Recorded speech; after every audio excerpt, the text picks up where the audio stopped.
In this position, Stockfish 15 finds one of the most heinous endgame ideas I've ever seen. It starts to trade pawns, which is stupid, because the more pawns it trades, it's in an endgame, right? So it's obviously going to be a draw. Then it allows white to get this strong anchor. What on earth is Stockfish doing? Hello? Knight A6, like, where are you going? You're gonna lose that pawn too. Why are you pushing? To where? Your pawns can't go anywhere. Okay, you take D4, take A4. I mean, this pawn is obviously gonna die. The knight's just gonna come back. Bishop B3, okay, the knight should return. All right, the knight doesn't return. Now we have D4, fine, rook E8 check. And in this position, obviously, Fat Fritz was like, nice, I made the draw. I mean, there's absolutely nothing here.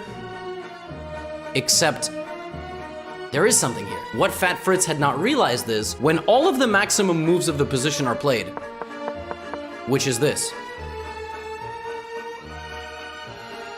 Black is winning. Why? Because white has no moves. The king cannot cross to the center. The knight is completely stuck. The bishop can only move between B5 and E8, which is the equivalent of taking a shuttle that takes you to the airport in a loop. It's basically taking a shuttle around the airport terminals, not getting on a flight, and not going back home to your family, okay? You just stuck in the airport loop. There is nothing you can do here with white. You can also play F8, that just loses a pawn. Stockfish freezes the computer, rotates around. By the way, if you are wondering why this pawn did not get taken, knight D7, bishop B3, it's because it would have been, the knight is trapped. This is nuts, completely nuts. And ultimately, that's what happens, because bishop F8, the timely move. Knight cannot come out.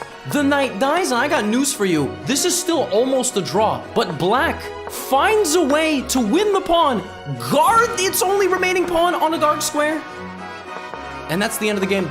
Because black goes here, the B4 pawn survives, that means the C pawn falls, and this is a winning endgame, because what you do is you dance, and you dance, and when you dance, and when you dance, what's gonna happen is you're gonna be able to push that pawn finally. You're gonna be able to push that pawn. There is absolutely no defense here. The pawn is escorted to the end of the board by the king, the knight, and the bishop, and you go knight A3, and you go B1 queen, and you're gonna, and by the way, you might ask why this was not played, because Stockfish knows how to mate with bishop and a knight. You might not.